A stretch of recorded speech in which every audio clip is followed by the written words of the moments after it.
and welcome to another episode of Houston Moms on the Move. This is our podcast designed to inspire, encourage, give you a little feel good for moms who are doing big things in the community, in their workplace, and also at home. Today is super exciting. And I'm excited for you to see our guest again. She's been with us once before, but as a moderator. But Jessica Wyble, she is a Houston Moms contributor. She is also a corporate communications executive. She is doing this whole new venture, which she's going to share with y'all. But I was so excited for y'all to meet Jessica. Hello, Jess. Hi, Megan. Thanks for having me. Absolutely. So one thing is May is Mental Health Awareness Month. And so as I was thinking about guests that we wanted to have on, I was thinking kind of through a contributor list, like, and who has really, spoken to this topic and written about it. And that was you. Mom's mental health is really important to you. And so tell us, since you're a mom of two, right? Yes, correct. A 10-year-old, well, 10 and a half, and an 8-year-old. Okay, and you're in that corporate world. Tell us a little bit about kind of, I think one thing I remember us talking about was like burnout and recharge. And so why is this so important to you? Yeah, so I feel like motherhood mental health has sort of been top of mind since my motherhood journey began. Mhm. So we had our daughter very fast and furious. Like we knew we wanted kiddos, had her way before we ever planned. She was the best miracle we ever could have asked for.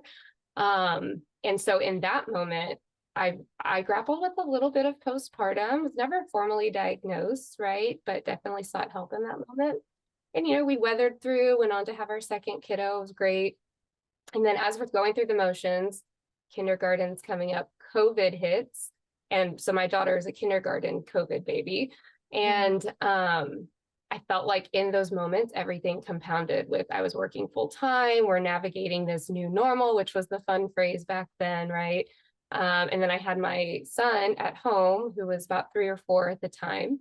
And I remember just trying to juggle all the things. And when you start school, right, any sort of shift in your schedule, I'm very like aware now that's a trigger for me. And it was just like figuring out the logistics. And I Oh, started having like physical problems besides just like the mental gymnastics. Like I was having blurred vision and migraines that were lasting for weeks at a time. So it really made me pause and dive deeper and like, what the heck is going on with me? Like I felt fine on the surface, have a great life. yeah. Um, and went and got every darn test you could get, right? I had CT scans, had MRIs, like blood work, and they could find nothing wrong with me except you might need to rest. Um, and that's something that I noticed I've struggled with my whole life, just always go, go, go. And it Yeah. wasn't as aware until like living with my husband. I'm like, oh, he does know how to slow down. And I can do all the things. Yes, yes, yes. No wasn't in my vocabulary.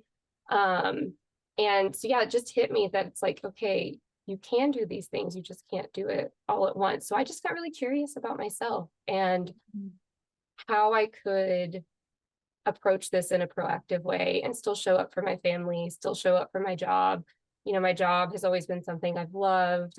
I'm thankful that I have a career where I get to do exactly what I want to do. I get to, tell stories for a living and be curious and connect with people. And I love my family. So it's like, I don't want to pull any of those away, but we have to find something more sustainable, right? So that's sort of where my journey into mental health curiosity began. So something you said really stood out to me because I've been to doctors for various things. They're like, you need to rest. You need to slow down and you know, and I'm like looking at them, are you crazy? I'm like, how? So how, like when you get that diagnosis, if you will, in quotes, um, how have you incorporated like rest or grounding or whatever into your life?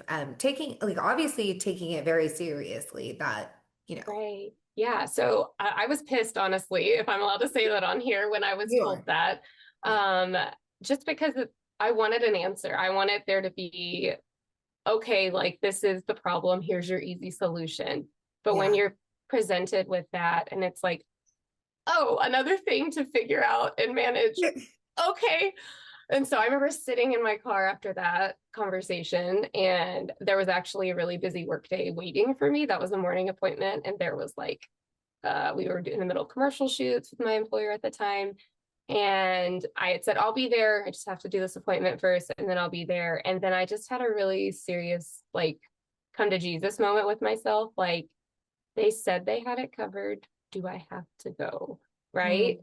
And I'm very fortunate that I've been in situations where I've been able to cash in the PTO, cash in the sick days, and be very transparent with like, I'm going to pull back. And I think that's because I show up so much more than probably asked all the other days.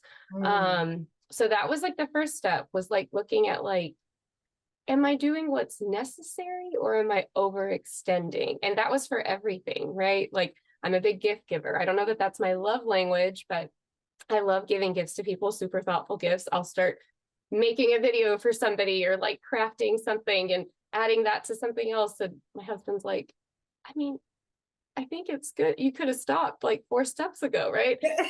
And so just becoming more self-aware, right? And I just had this moment. I felt like from the time my son was born, which was 2018, I had different coworkers and friends asking me, oh, like, what books are you reading now with this? And I'm like, what books? Like, I'm reading like kids' books, like to my kids. Like, I don't have time to do that. And I'm like, these people are all finding time.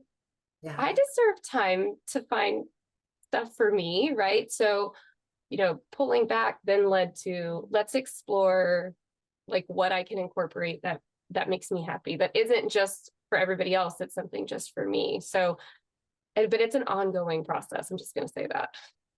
Yeah, and especially, because when you think back to those days, those are babies. And so, I think I don't know if you feel this way. I think at that, like when you're raising babies, sometimes you just have to accept that the timing isn't right for mom to have a whole lot of time.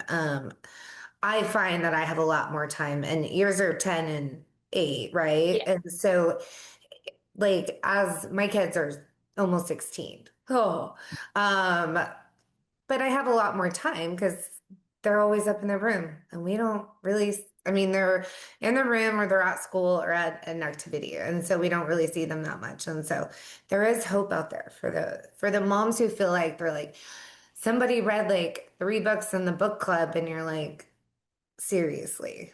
Like, Yeah. I would love to be able to do that.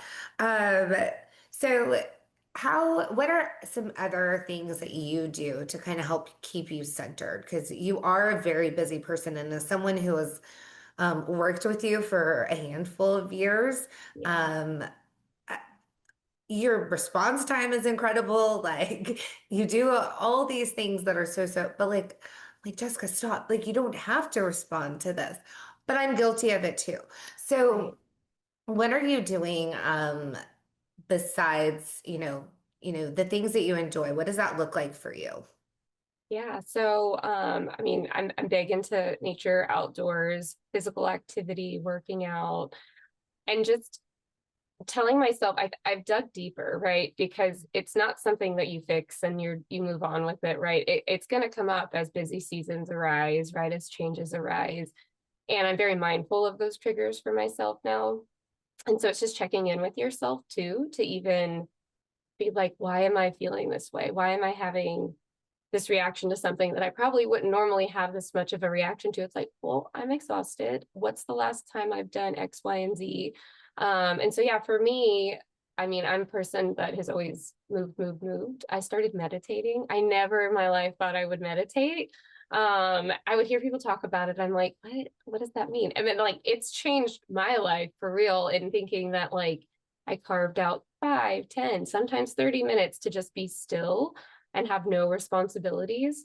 So I do that. Again, nature's a big part of me. So like gardening, like we have chickens. I'm outside with those a lot. We like to kayak. But just trying to do, I think we talked about this a few years ago. Like you taught me the term touch grass, like go touch grass, Yes. go outside. And that's a big thing for me.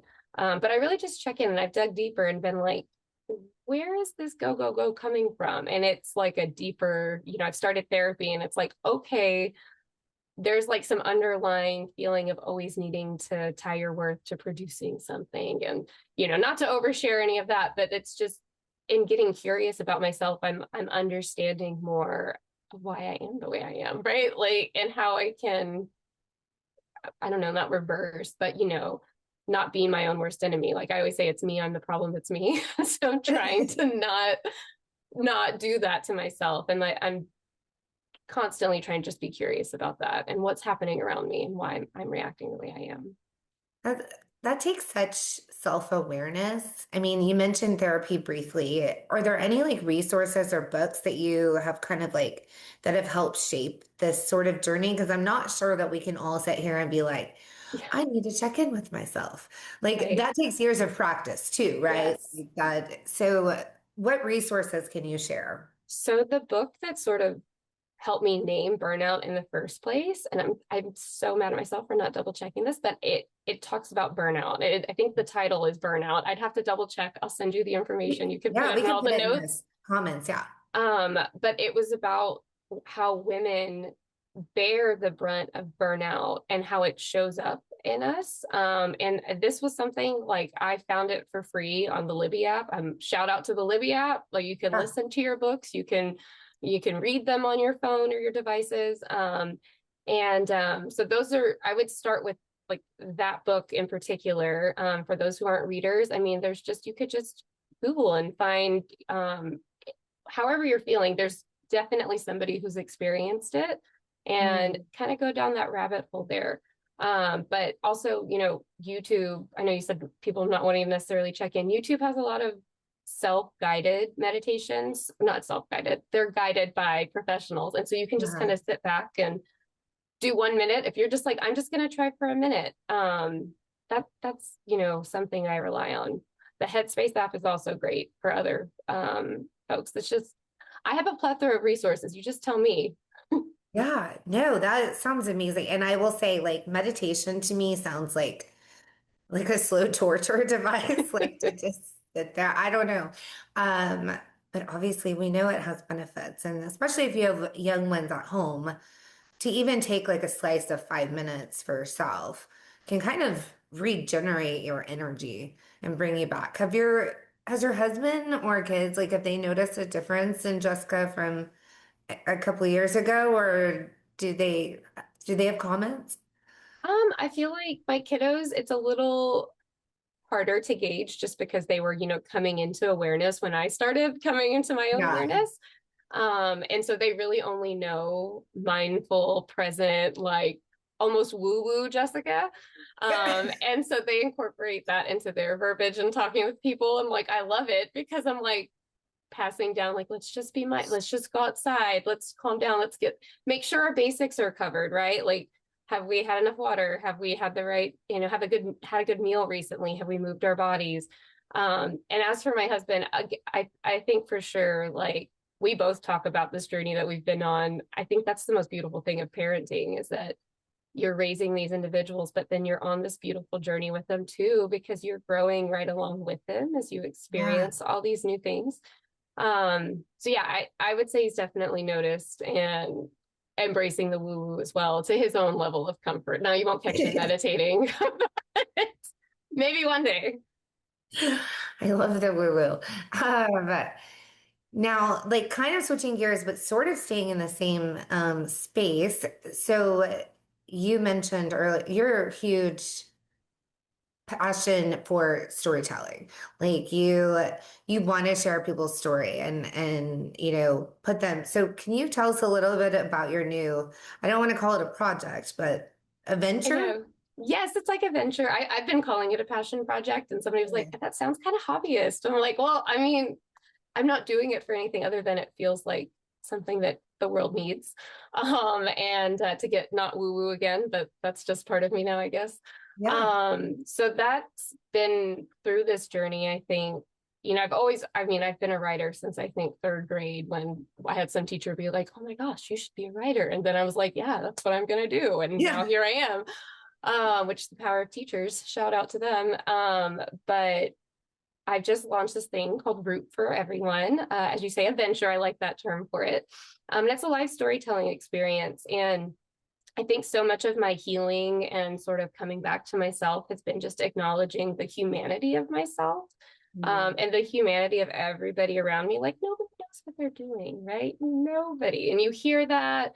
And some people fake it better than others. But I really think, we're just in this space, like AI is taking over.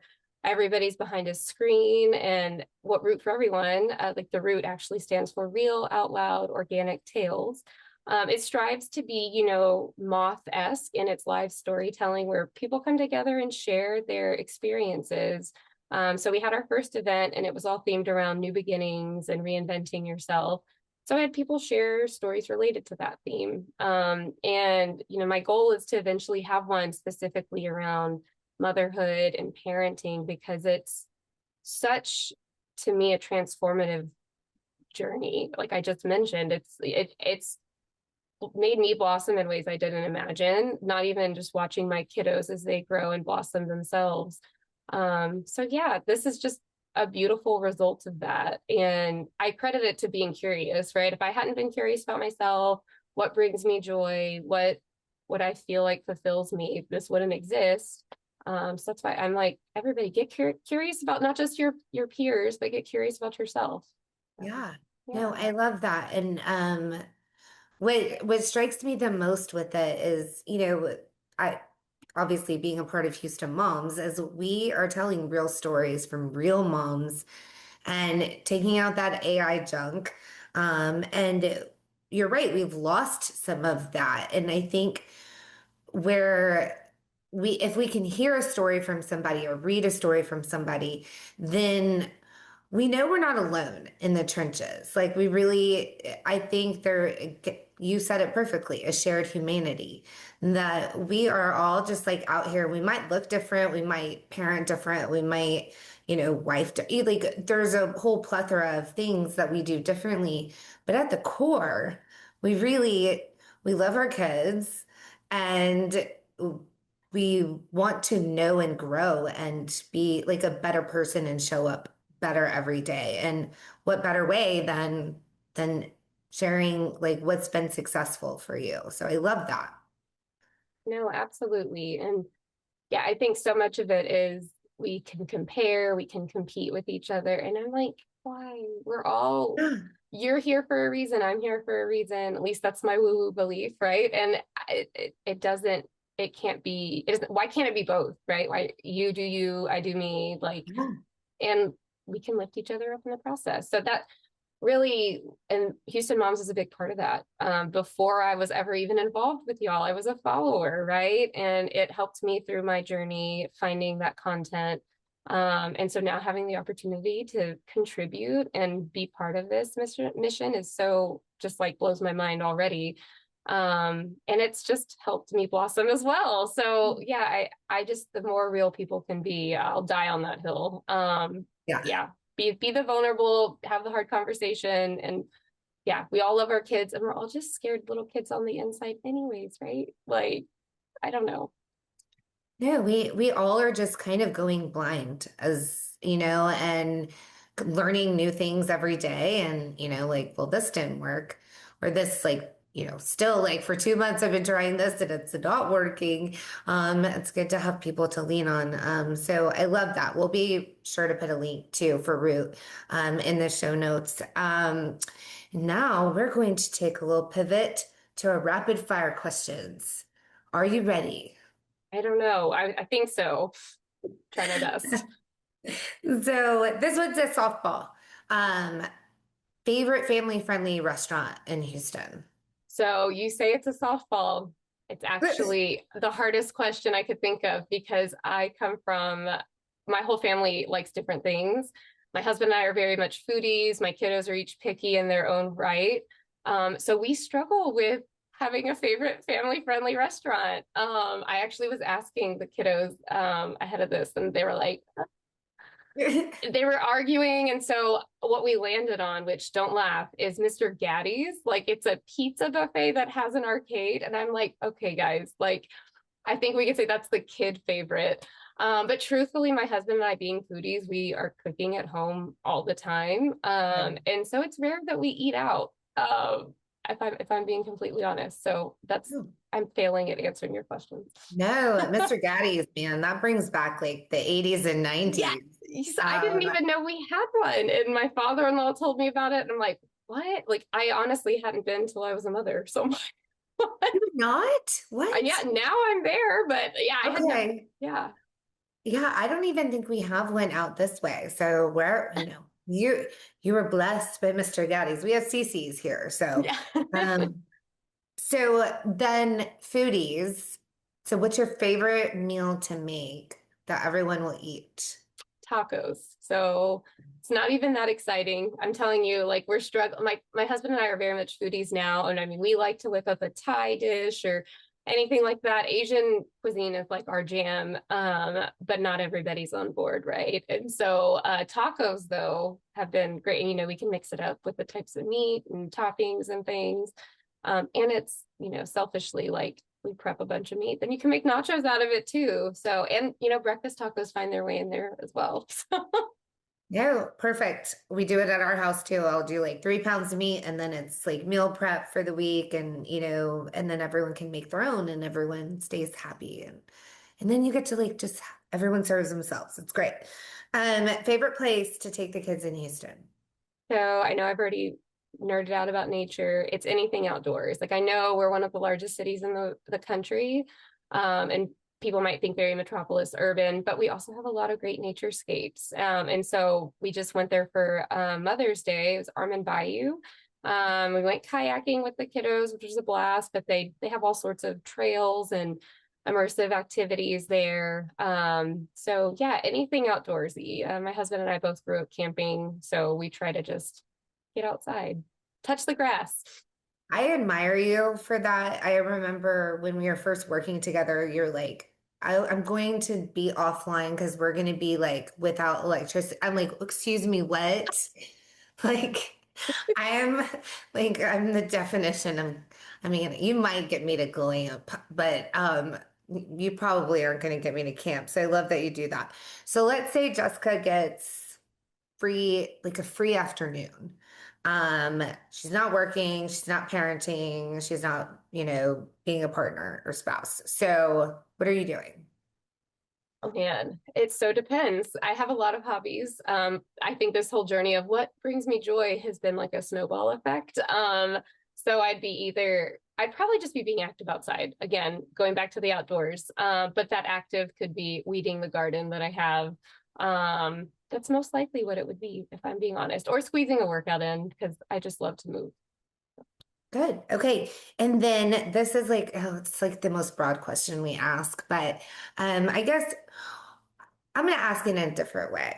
What has been the most profound impact of motherhood on your life? What has impacted you the most personally? Uh, I think it's really just helped me see other points of view, right? I don't know if that it's made it's so cliche. I think it's made me a better human because of seeing the humanity of my kiddos and their struggles with like starting to get in a routine of going to school and oh, I need to try this new thing and it's hard and I'm failing and like it's given me grace to myself because like yeah, we've talked about it the whole conversation that we're all just trying our best.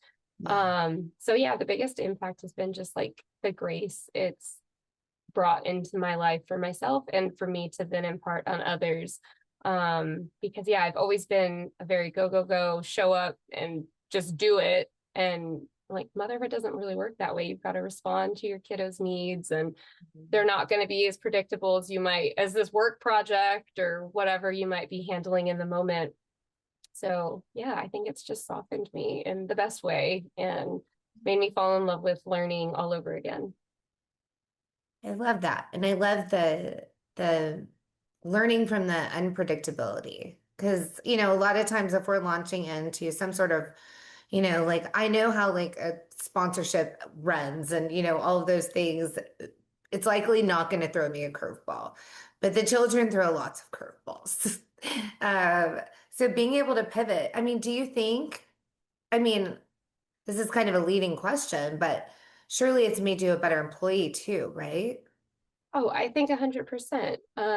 Yes, I was a manager for a bit, and so seeing my employees through the same lens that I'm seeing my kiddos, which maybe doesn't sound 100% professional, but bringing that again, it comes back to the humanity. So I think it's made me just, and what I do, being a corporate communications professional, I have to tell the stories of everybody, right? I can't just pick and choose the ones that are going to be softballs and easy. So, I'm meeting my kids through a challenge or a struggle that we're not maybe seeing eye to eye on. I can bring that skill to the office, and it's the same thing, right? If there's something that, oh, I didn't approach it this way, you approached it that way, and finding that middle ground. Yeah, 100%. I think therein lies the power of having working moms, truly. Because the skills are more honed now. And there's also more of like an empathy and we're strong.